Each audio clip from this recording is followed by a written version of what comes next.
Welcome back to our candidate interviews. For those if this is your first video, my name is Cory King. I'm the executive director of the Bath-Brunswick Regional Chamber. I do have to put a disclaimer at the top of all these candidate interviews that the chamber does not endorse candidates for the Statehouse.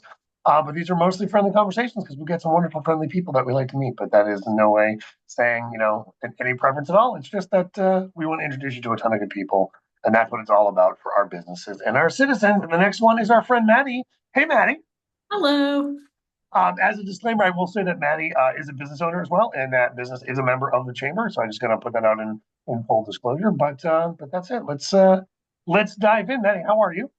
I'm doing all right. Good, good. I know it's a busy season. I appreciate you taking the time. 5 questions. I like to ask every candidate the same 5 questions, and then we'll go off on tangents as we are wont to do. So, question number one: what district are you running for, and what does that cover? So I'm running for re-election for my third term, serving in the state Senate in Senate District 23. It includes my hometown of Brunswick. I'm actually sitting right here in Curtis Memorial Library today. It also includes the communities of Harpswell, Freeport, Pownal, part of Yarmouth and Chebeague Island as well, and surrounding communities. For those that don't know, question two: tell us a little bit about your background and why you So run. not to cut you off, not that I'm too Yeah. excited to jump in. So I was born and raised here in Brunswick. I'm a proud graduate of Brunswick High School, class of 2005. And when I went away to college, I didn't think I'd be able to move back home for a long time. I thought maybe if I was lucky, it was a place that I'd be able to retire. And that wasn't something I wasn't, I was excited to go out and see what was in the world, but I always knew that my heart and my roots were back here and I wanted to get back as soon as I could. And much to my luck, I was able to move back home in my early 20s and I actually ran for the Statehouse when I was 25. But during that period and up until recently, I was having to work 3 to 4 jobs just to be able to make ends meet and be able to stay in my hometown. And that's one of the reasons I first ran for office. And it's still something that fires me up to this day. And, for me, it's not just about the policy, it's about the people. One of the things that I'm the most proud of is doing constituent work, working with folks, whether they're having trouble interfacing with the government department, or sometimes using my voice to be able to speak up for folks who are in an unsure situation or having trouble, being able to advocate for themselves. That type of work really is life-changing and one of the greatest privileges and honors of my life. I also just really love getting to advocate for making sure that Maine is a successful and thriving state. The more I get to travel for both my jobs, I see how unique we are and am always excited to come home and grateful for where we are. In my life outside the legislature, I now only work 2 jobs. Luckily, I get to be a street sweeper, and then I own my own small business. As you said, I get to make beer, and I operate and co-own Moderation Brewing on Main Street. And I'm very, very passionate about investing in Maine's small communities and the economic development that keeps those main streets thriving. One of the things I want to hit back on that you mentioned is that helping constituents. It's such a thing that people think about their candidates as, hey, they pass bills and they write laws. But there's this whole other side of if you don't know who to talk to, Yeah. and if you're having some trouble getting in touch with somebody from any department in the state house, talk to your local legislators and ask them, and they will help cut some of that red tape for you, which is such a huge, huge service that just doesn't get enough of a spotlight. It really is. And people, I think, don't realize that until they, interact with their offices. I think the other thing I just want to give a shout out that I don't think people realize and really does not get the headlines because I don't think it's as sexy of a headline is we actually work together up there. Unlike, the national politics, we pass almost 80% of our bills with a unanimous bipartisan vote. And, some of my best friends up there, are on the other side of the aisle. And the reason I'm thinking of this is I had a constituent case for a constituent, who was both in my district and had a family member in another district, one of the biggest Republicans in the state legislature. And we've been working on it side by side since this constituent contacted both of us. And I think people don't see that that's really what the heart of local and state level government is. Such a key point.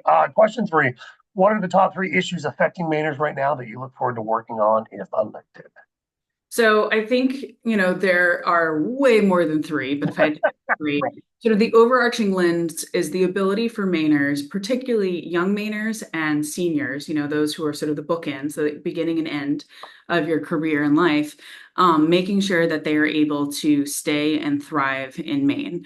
I know that this is multi-pronged. It really comes back to what's happening in our wallets, making sure that we're passing legislation that really makes it possible for us to be in these communities.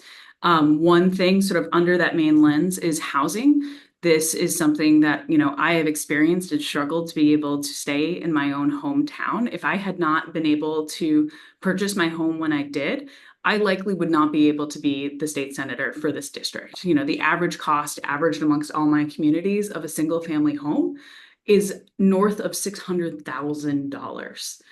That is not affordable for what, the main dream is. That doesn't interact. And if you look at the cost of apartments, my old apartment used to be something that I could easily manage with my salary, and now it is more than what I pay in my mortgage.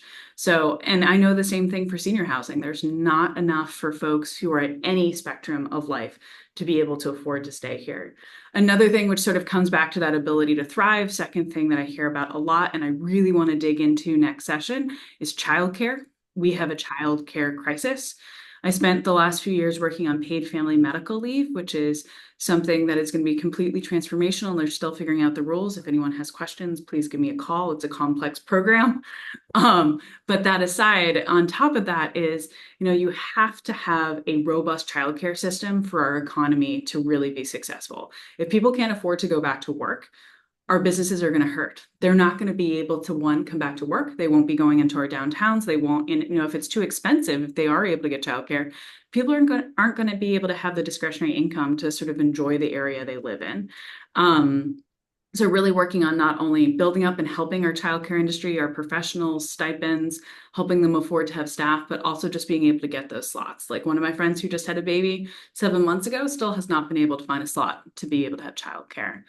And the third one is I really want to change how we discuss things in politics. And this is something that I think can benefit any subject area and any policy, is unfortunately, oftentimes in life, we have a knee-jerk reaction. We're reactive rather than proactive. And there have been different efforts to have long-term planning and long-range visioning in the state. And with the governor's GOPIF, the Governor's Office of Policy Innovation in the Future, they've really started that work, talking about whether, it's their climate action plan of Maine Can't Wait, and also looking at other ways that we can get the legislature and all Mainers to think not just 2, 4, 6, 8, a decade into the future, so that we're not taking these little nibbles around issues. We're really sort of laying the groundwork and the foundation for substantial change. And then I'm going to throw a fourth one in, Love it. because I'm a policy wonk, is really, as both as a small business owner, but also as a Mainer, really trying to do everything we can to make it easier for small business owners about being able to have a foundation, not having a moving tapestry of sort of regulations, but also just we have some great, folks in our state department or different departments who work on economic development, but I kind of want to make sure so it's easier plug and play. If you want to start a business, you need to know where to go to register your LLC, like just sort of, what is the beginning? And we have all the little bits, but connecting it to make it easier for small business owners, I think is a really big thing. Oh, love all those answers and the housing and the childcare. I mean, the childcare thing, I still say that's our quickest win to getting more employees is if we can figure out if Maine became the childcare state, and we can figure out childcare. I mean, there are people that don't go back to work, not because they don't want to, because it's a math problem, because they're going to make less than what it costs for childcare, and so it's a budget loss for them to go back to work. I mean, Yeah. it's critical. Anyway, One of the other things to quickly add on childcare, because please. it's talked about enough, is that we only have typically traditional hours for childcare, 9 to 5. And as somebody who works in hospitality and service, there is a very large need for non-traditional hours for childcare. And it's not just for my industry. It's the same for folks who are working the overnight shift at LL Bean or BIW, or who work, in our medical facilities. The problem is we really don't have quality childcare for people who do not work a traditional 9 to 5 job. That's such a key point. I love that. Question 4: if voters can only know 2 things about you before they fill out their ballot, what would those 2 things be? I will say I've also asked this question after you've knocked on somebody's door and you're walking away. What do you hope to remember about you? So take it however you want. That I am endlessly curious, and that is why I am still doing this. I think getting to learn about everything, whether it's the voter at the door or what the next policy is or the biggest challenges facing my district, the reason I love this work is I am just an excited, curious nerd, to be blunt. And I hope folks know that even if I, might not agree with them, I want to learn more. And, I do often change my mind, but the best thing is getting to find out, what the next layer is or what the next problem is, seeing how people tick, what they're passionate about. And I really firmly believe that we have more common ground than what separates us. And I think my curiosity is what makes that one of my foundational values. And then I think the second thing is just that I have a full passionate life outside the legislature. It's just one part of who I am. I'm also a passionate brewer. I, have a deep-seated love of this state, and it goes beyond the legislature. And I love getting to be downtown and getting to wear both hats. And you're a theater lover, and I am. yes, and be curious, not judgmental. I love it all. Mattie, what's the best way for people to connect with you if they want to find out more about you as a candidate? So I have a Facebook, it's under Mattie Daughtry, and then I also have a website, it's mattiedaughtry.com. The other way is just to, give me a call and happy to chat. And you can get my contact from both of those areas. Okay. Awesome. Mattie, I did ask you that you wanted to mention, or did we hit it all? I just say that I still keep pinching myself that I get to do this work and that I get to represent this area. I know it sounds cheesy, but I am so in love with where I came from in this state, and it's such a privilege to be up there. Incredible. Mattie, thank you. Great to see you again. Thank you, Cory.